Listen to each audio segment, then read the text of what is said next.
مجمع ورزشی یونیورسالی شهر دوشنبه چون یکی از بزرگترین مکانی برگزاری چهاربینی‌های ورزشی بخشیده به تجلیل جشن بین‌المللی نوروز 2022 روزهای 19 و 20 مارس سال جاری 11مین چمپیونات آسیا و کرش را با فراگیری ورزشکاران بیش از 20 کشور قاره قبول نمود.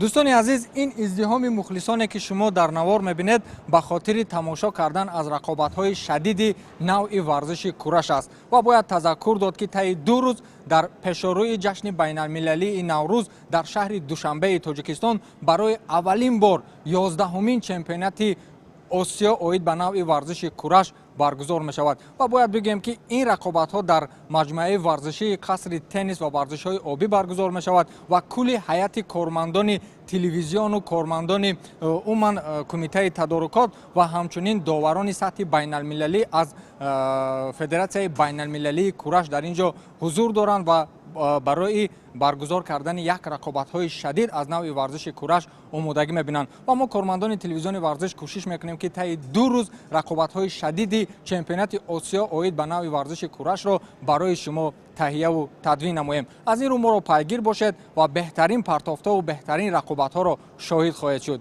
با ما باشید.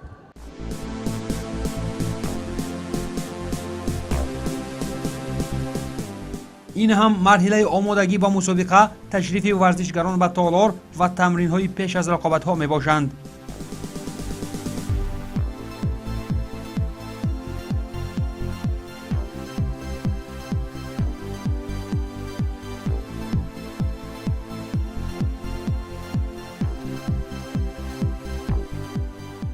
برگزاری نخستین چمپیونات آسیایی کورش در پایتخت کشور سرآغاز از توجه خاصه نیازهای ورزشی نسبت رشد دادن این نوع گشتین بوده، چگونه ای که ورزشکاران خارج متصدیان مسابقه بین المللی و مهمانان ابراز نمودند، رفت آمادگی با مسابقه و برگزاری آن تأثیرات نیک را بر جای گذاشت.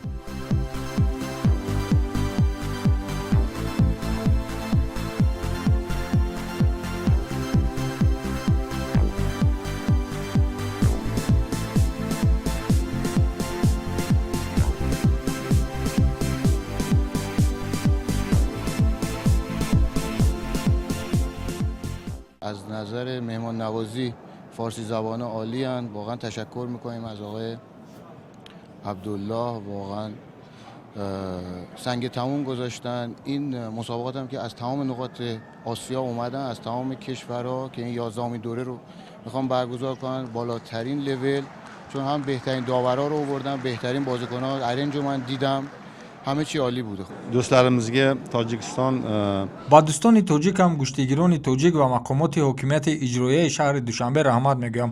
онҳо барои қабули меҳмонон ва дар сатҳи баланд гузарондани мусобиқа корҳои зиёде анҷом доданд. моро дар фурудгоҳ истиқбол гирифта, ҳама шароити хубро барои буду бошамон фароҳам оварданд.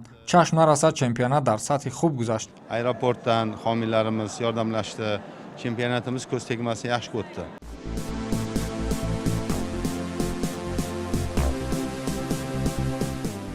сароғози рақобатҳои варзишгарон болои гилем ба таври рамзӣ машварати махсуси ҳайати доварон ҳам доир шуд то мусобиқа аз нигоҳи доварӣ бо як шафофияти хоса ва дар сатҳи ҷавобгӯ ба стандартҳои байналмилалӣ ҷараён бигирад.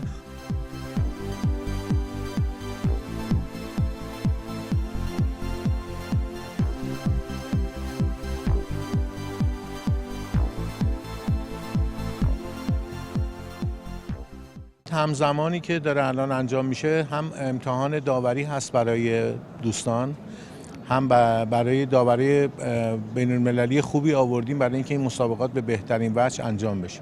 برای همین تعداد داورامون که الان اینجا داوری میکنن زیاد هستن. دست و بال ما باز هست برای اینکه راحت‌تر بتونیم این مسابقات کنترل بکنیم.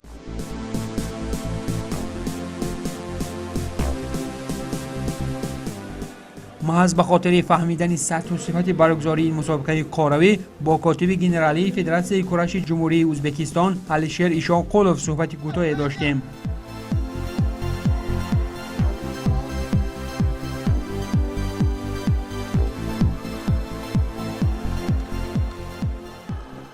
Очень хороших спортсменов я видел в соревновании, которые это соревнование, это этап подготовки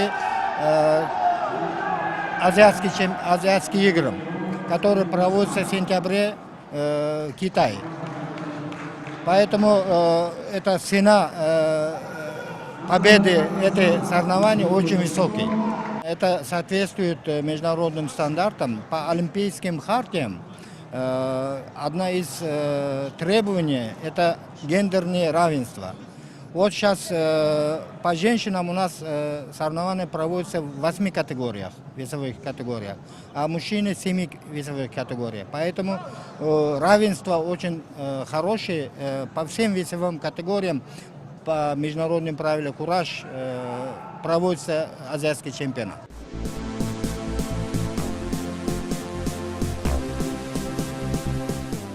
روزی اولی مسابقه با رقابت‌های جالبی نماینده‌های چند از منتخب‌ها آغاز یافت و مخلصان که کم کم منبرها را به پر کردن آغاز می‌نمودند همچنین پرتافت‌های جالبی را از جانب پهلوانان مشاهده می‌نمودند.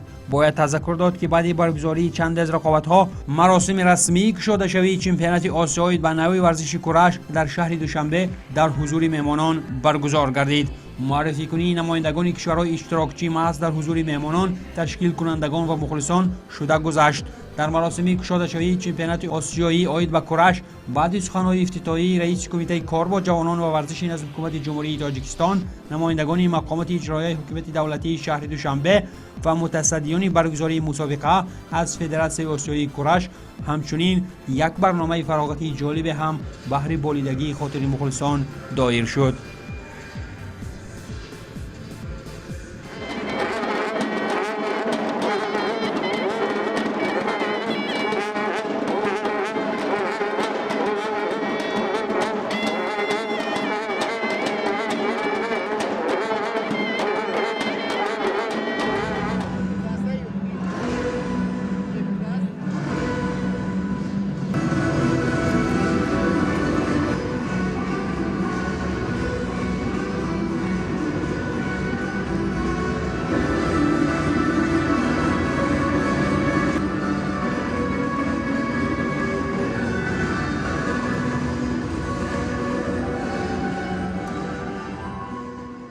ман бо ин мусобиқа дар ҳайати 15 нафар 7 писар ва 8 духтар омадем. бонувони мо дар вазнҳои 52 кило ва 70 кило баромади хуб намуда, намояндагони кишвари мо дар вазнҳои 48 кило ва 87 кило тавонистанд ки унвони қаҳрамонӣ ба даст оваранд. янг сен цу ки имрӯз дар вазни 87 кило баромад дошт, 2 сол пеш дар бозиҳои осиёӣ медали нуқра гирифта буд. аз кишвари мо дар ин мусобиқа 13 варзишгар иштирок мекунанд ва кулли чиз инҷо аз зумра макони баргузории мусобиқа, таомҳо барои варзишгарон ва рафти чорабинӣ бароямон писанд аст. баромади варзишгарони кишвари мо он қадар хуб набуд, вале мо инҷо касби таҷриба намуда дар оянда ба дастовардҳои беҳтаре ноил хоҳем шуд. В общем, хотела бы сказать, что соревнования проходят на высшем уровне. Если честно сказать, по этому виду борьбы я выступаю первый раз. И для меня эти соревнования оставили очень хорошее впечатление.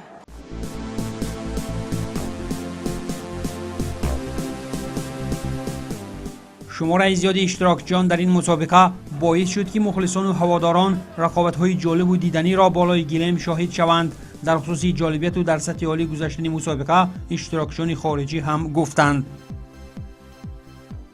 Уже третий день Душанбе, Таджикистане. Сейчас проводится азиатский чемпионат по взрослым кураж.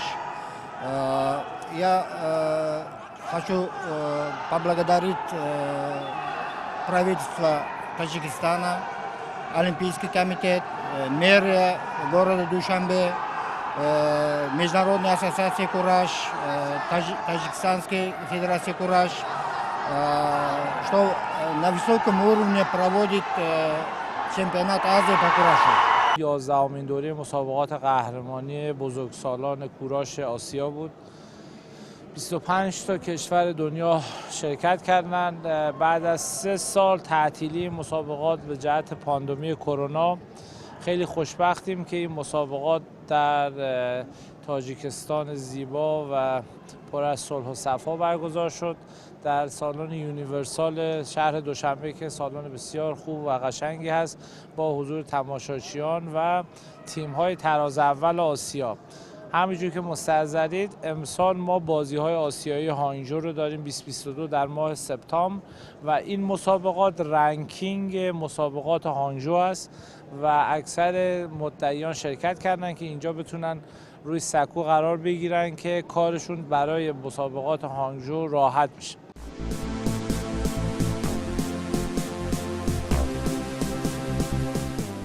با شروع سخنسری نتیجه رقابت‌ها بالای گلم و قهرمانی‌های ورزشگران نامور میتوان گفت که در روز اول مسابقه زورآزمایی‌ها در 7 وزن صورت گرفته بیشتر مقام‌های قهرمانی را ورزشگران ازبکستانی به کف کردند.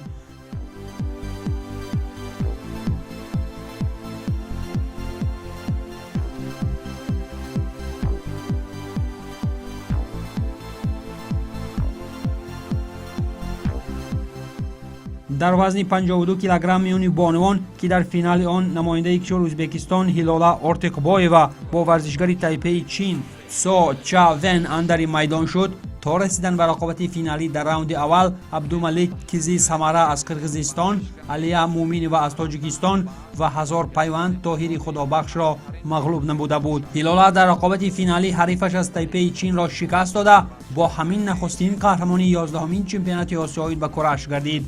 دوزینه سوم باشد نصیب دیتا آناند از اندونزیا و هزار پیوند طاهری خدابخش از ایران شد.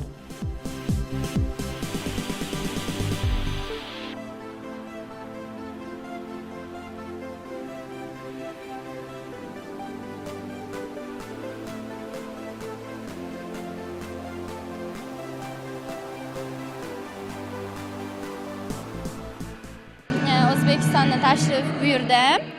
من از ازبکستان تشریف آوردم. در وزن 52 کیلو رقابت کرده قهرمان شدم. رقیبانم از قرقیزستان، تاجیکستان، ویتنام و تایپی چین بودند. فینال جالب گذشت. من با بهای حلال پیروز شدم. مردم تاجیکستان بسیار مهمون نواز بودند. تاجیکستان با من پسند آمد.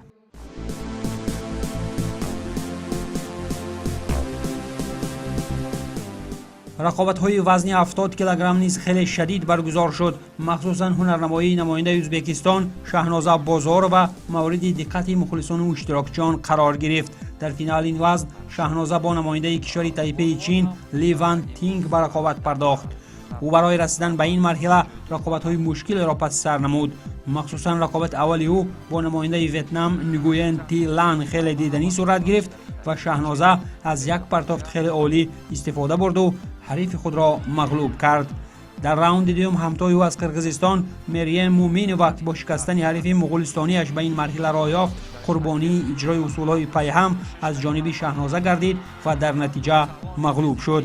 در فینال چگونه گفتیم برای به دست آوردن مدال طلا شهنازه بازار و با لیوان تینگ از تایپه چین قوا آزمایی کرد و از وطندار کورش بودن خود را شهنازه ازبکستانی بار دیگر ثابت کرد و حریف را به تنگ آورد و در نهایت با گرفتن امتیاز یانباش مقامدار جای اول گردید.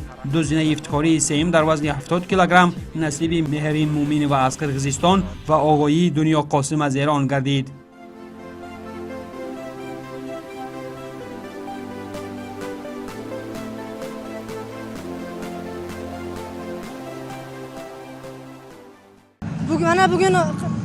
من در مسابقه در وزن 70 کیلو اشتراک کرده قهرمان شدم و پرچم ازبکستان را بلند برداشتم. در آینده مقصد دارم که باز در مسابقه های بزرگ مثل چمپیونات جهان باز هم پرچم بردار کشورم باشم.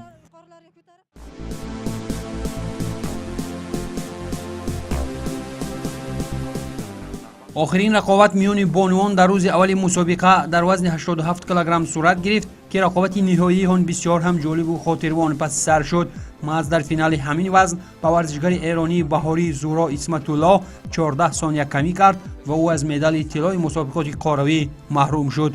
قهرمان این وزن یانگ خسین سو از کشور تایپه چین باشد تا رقابت با همتای ایرانیش در دور اول آزاد بود و در رقابت نیمه نهایی یلدوز محمدی و ازبکستانی را شکست داد. سبقت نهایی با نماینده ایران برای یانگ خسین سو به نهایت مشکل پس سر شد، زیرا رقیب ایرانیش آقای دنیا قاسم نیز بهر دسترسی به مدال طلا مبارزه به امان می‌برد. اما ورزشگر از تایپه چین با عکس‌العمل‌های سری وقتی در این رقابت کسب خالهای ضروری نموده بالاخره قهرمان شد. دو زینه سوم این وزن را ورزشگری تاجیک مولود اسلمووا و همتای ازبکستانیش یلدوز محمدی و به دست آوردند.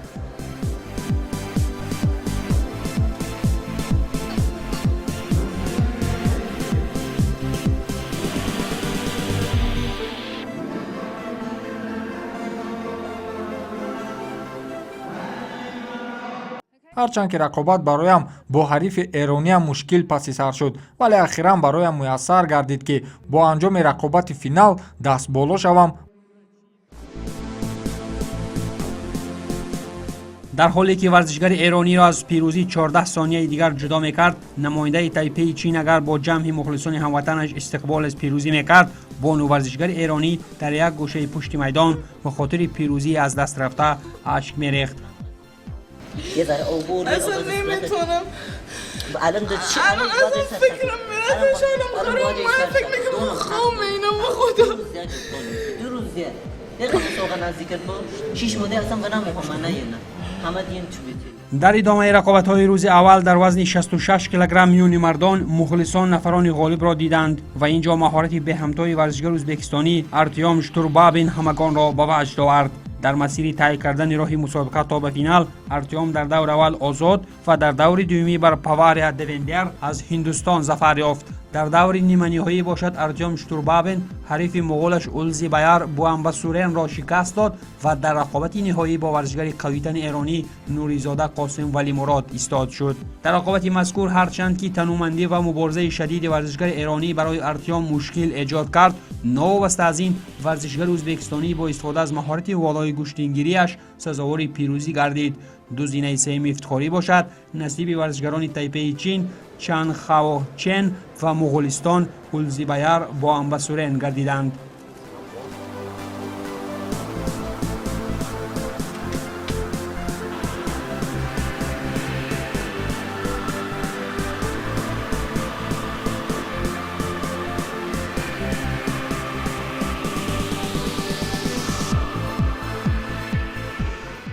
Соревнования для меня сложились очень хорошо.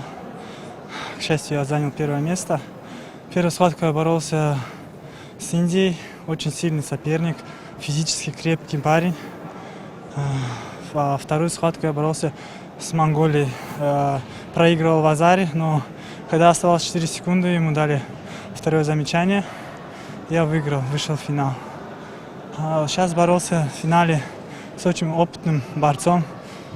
Он представляет страну Иран, очень сильный борец. Но, к счастью, сегодня я выиграл с Божьей помощью. Спасибо большое.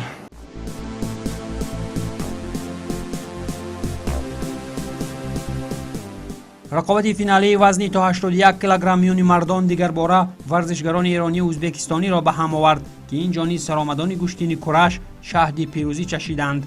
باید علاوه نمود که قهرمان این وزن امید احسانوف تا رسیدن به رقابت جایزوی در دور اول آزاد بود و در مرحله بعدی با نماینده هندوستان پریانشو خیلی رقابت دیدنی به میان گذاشت.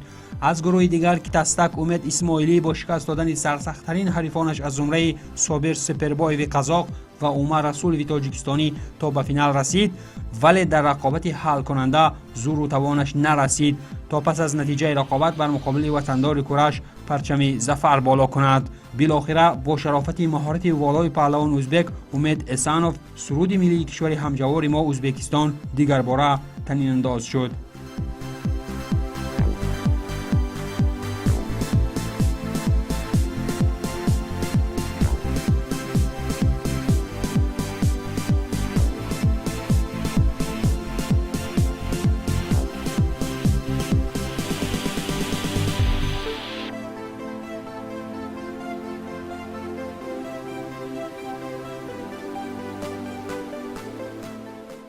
bugungi musobaqamizda 81 kilogramda من در وزن 81 کیلو در چمپیونات آسیا اشتراک کرده در فینال با شکست دادن رقیب ایرانی هم قهرمان شدم. برای رسیدن به این موفقیت سهم مربیان من خیلی کلان است. از فرصت استفاده برده با آنها منتداری خود را بیان میکنم.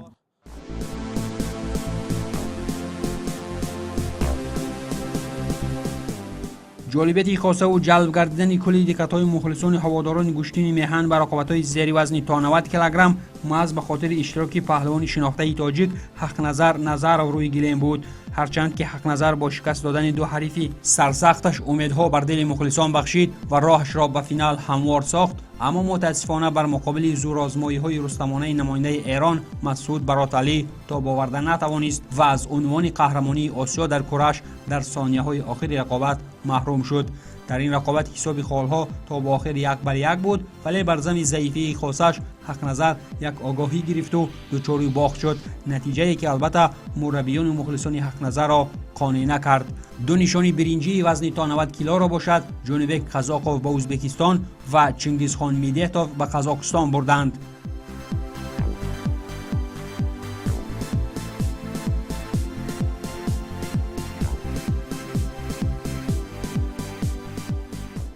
مسابقات از سطح خیلی خوبی بود، از سطح بالای برخوردار بود. خدا رو شکر تونستم در این مسابقات مقام اول کسب کنم. حریفا از همه کشورها اومده بودن.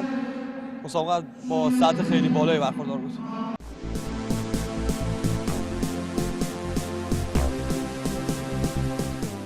آخرین رقابت روز اول مسابقات در وزن جمعی 100 کیلو که واقعا هم خاطرمان و در دل و دیده مخلصان میهن جای گرفت، این هم قهرمانی به همتای پهلوان مردمی تاجیکستان ددخان قربانعلیو می باشد.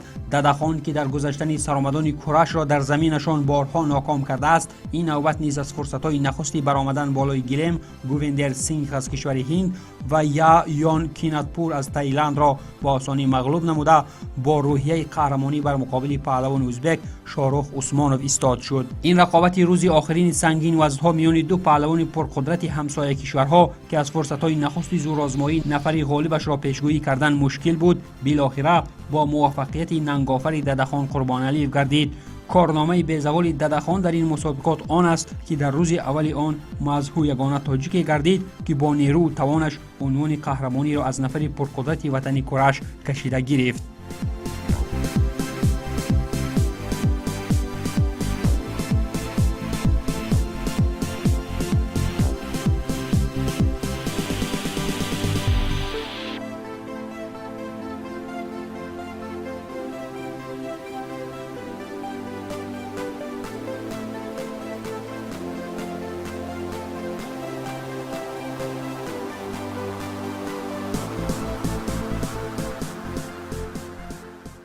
مسابقه در سطح بلند گذشت. پهلوانا بسیار تیاری خوب دیدن. ما تا فینال 10 کسه دست بالا شدیم. با فینال جمهوری ازبکستان بود. پهلوان خوب بود. دست بالا شدم و مخلصا رحمت کلان.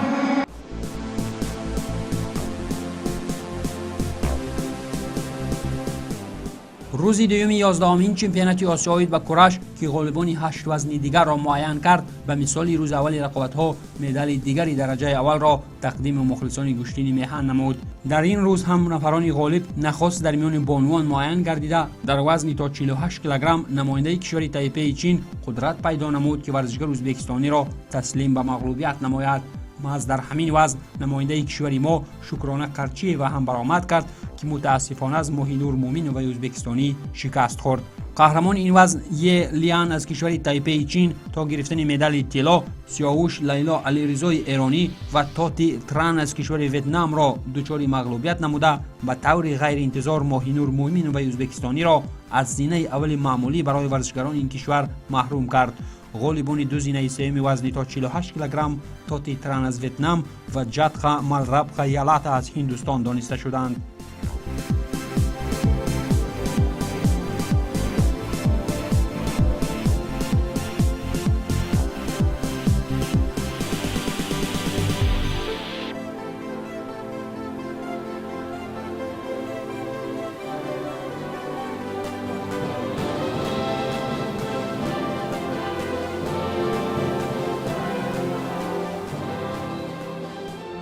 то расидан ба финал рақобатҳо бароям он қадар мушкил набуд, вале вақти рақобати финалӣ бо ҳарифи узбекистонӣ бароям ниҳоят душвор буд ва ман хеле хурсандам ки тавонистам ин финалро ба пирӯзӣ ҷамъбаст намоям.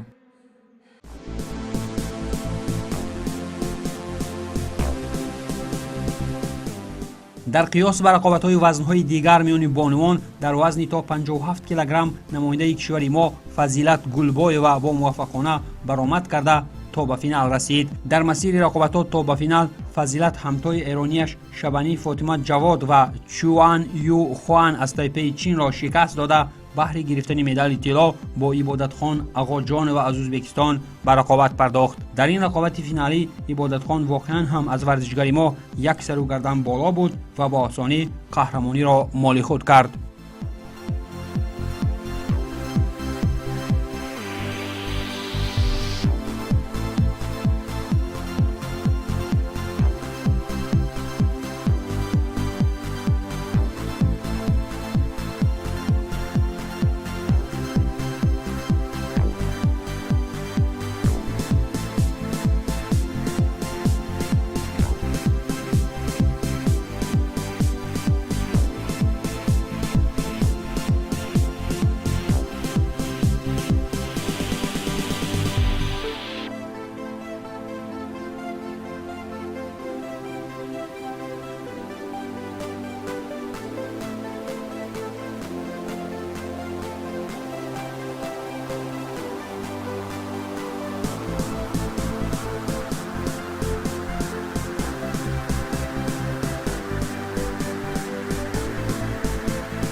رقابت نوبتی در روز دوم مسابقات میان بانوان در وزن تا 63 کیلوگرم ادامه یافت که اینجا نیز در فینال به مثال روز اول مسابقه ورزشگران ایرانی و ازبک در مقابل هم قرار گرفتند. نفر پیروز این وزن از کشور ازبکستان آلیا حمید و نخست الزا عبدالقادر و قرغیز را شکست داده چن یو چنگ از تایپی چین نفر دوم مغلوب شده از دست این ورزشگر شد.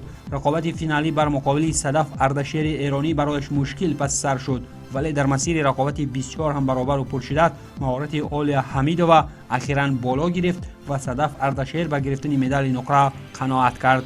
شامل سگانه بهترین این وزن چن یو چنگ از تایپی چین و بخارت هندوستانی شدند.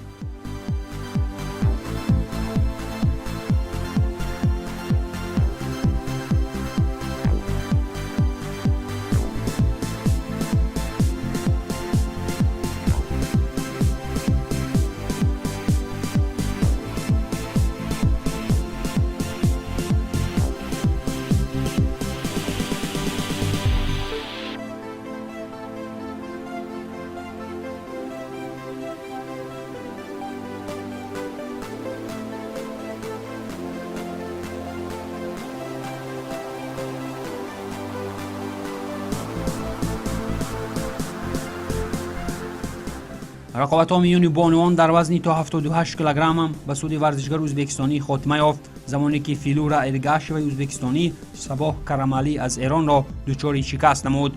دو زینه سه‌م افتخاری در این وزن نصیب لیو لینک از تایپی چین و مون پرینت از اندونزی گردید.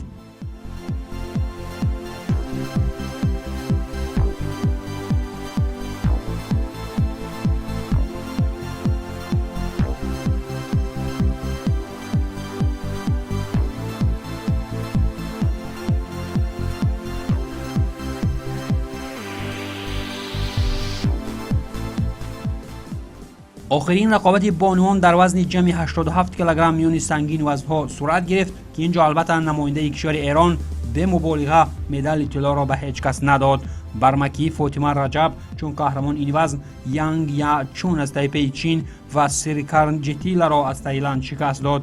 در رقابت حل کننده بهره گرفتن مدال طلا برمکی فاطمه رجب ترانتی تایتون از ویتنام را نوست از مقابلت‌های شدید حریف دچار مغلوبیت نموده پرچم سه‌رنگی کشورش را پرافشان کرد. در موقع سوم کرسی افتخاری وزن جمعی 87 کیلوگرم باشد نماینده های کشور ازبکستان ستاره خوسانووا و سریکارن جتیلا از تایلند قرار گرفتند.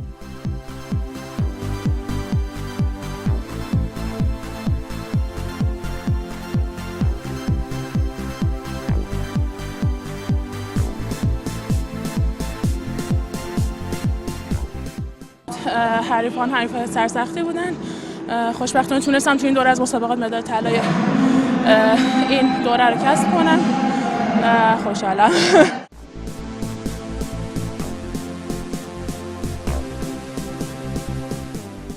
نتیجه نهایی رقابت‌های وزنی تا 60 کیلوگرم میان مردان واسطه اصلی خوشنودی بیکنار و مایه افتخار برای کل علاقمندان صفقت‌های پهلوانی کاروی گردید، زیرا نفری امیدبخش و با استعداد با نسب قوتوف دیگر باره از قدرت و توان قهرمانی و شاهکاری‌های خاصه میدانیش به همگان نشان داد، زمانی که حریف سرسخت از ازبکستان عبدالعزیز همرایف را 2 مراتب به تخت پشت از گلیم برداشتند. محمد رضا قوتوف با صاحب شوی به عنوان قهرمانی در چمپیونات آسیایی کرش سرسخت‌ترین حریفانش را پس سر گذاشت و در فینال او را ورزشگری با مهارت ازبک عبدالعزیز همرایف انتظار بود.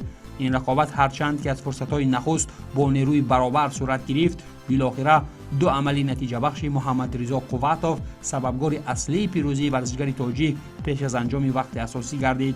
دارندگان مدال‌های برنجی این وزن محمدی برومنلو علی از ایران و امرسانا ختانسانخای از مغولستان میباشند.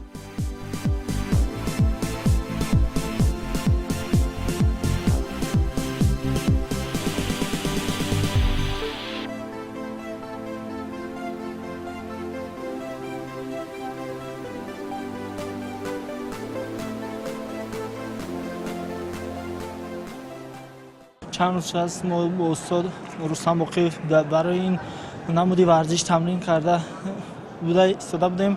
این اخینان حریف ما واخری فینالی که ما این بار دوم از شکست میتم.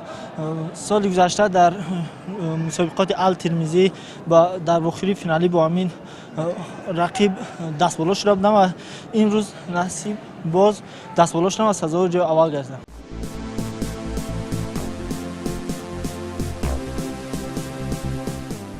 در وزن تا 73 کیلوگرم نیز کشور ما را خلیلزاده صبحیدین تا به فینال معرفی نمود، ولی اینجا صبحیدین را نیروی ضم نشد تا بر پاکدل الیاس سبزعلی ایرانی ظفر یابد. ورزشگر قهرمان ایرانی راه طی کرده فینال را چنین طور جنبست کرد: راهول کومار از هندوستان، وو نگاکسان از ویتنام و خلیلزاده صبحیدین از تاجیکستان نفران مغلوب شده از چنگال پرقدرت ایرانی به حساب می رود. همچنین علاوه باید کرد که نماینده ویتنام وو نگاکسان و محمد از کویت بهره گرفتن مدال‌های برنجی و شاهصفه ظفر برآمدند.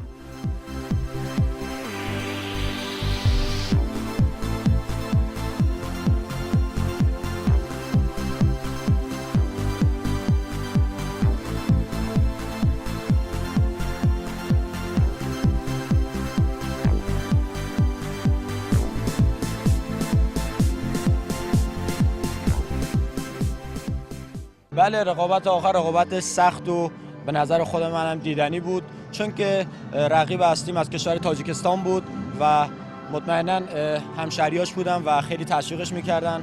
مسابقه هیجانی بود و اما بالاخره مسابقه برد و باخت داره. منم خوشحالم که تونستم در فینال مسابقه رقیب خودم رو شکست بدم.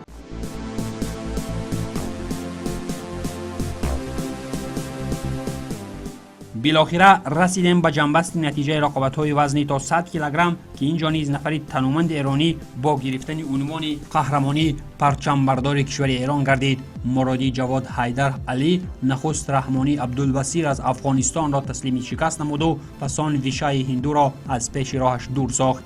در فینال بر مقابل پهلوان ایرانی ورزشکار ازبکستان شیرعلی جورایف روی گلیم برآمد. رقابت مذکور به مثال زورآزمایی‌های دیگر مربیان و مخلصان هر دوی جانب‌ها را بر جوش و خروش انداخت، ولی کلی نتیجه و پیروزشوی‌ها از ورزشکاران میدانی وابستگی داشت. مرادی جواد حیدر علی بالاخره به مثال نتیجه هموطنان خود در روز دوم مسابقه پیروزی را از دست نداد و با همین پهلوان ازبک را به شکست روبرو نمود. ویشال از هندوستان و ابوبکر اکابر از تاجیکستان از دارندگان مدال‌های برنجی وزن تا 100 کیلوگرم دانسته شدند.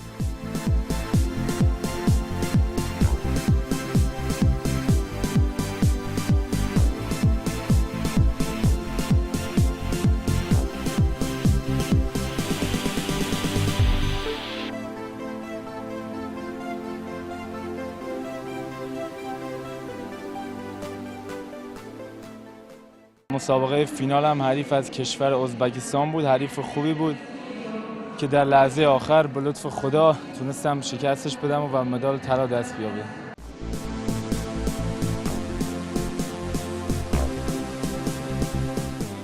با انجام سخن سر نتیجه های 11مین چمپیونات آسیایی به کرش که به طور رمزی در روزهای تجلیل جشن بین‌المللی نوروز راست آمده بود، از کشور ما 13 ورزشکار، 7 پسر و 6 بانو اشتراک نمودند. منتخب تاجیکستان بالاخره به گرفتن 2 مدال طلا، 3 مدال نقره و 3 مدال برنجی دست یافت. بیشتر مقام‌های افتخاری باشد نصیب ورزشکاران ازبکستانی شده. در این راستا پهلوانان ایرانی و نمایندگان از کشور تایپی چین هم بر علا از مهارت والای خود ثابت نمودند.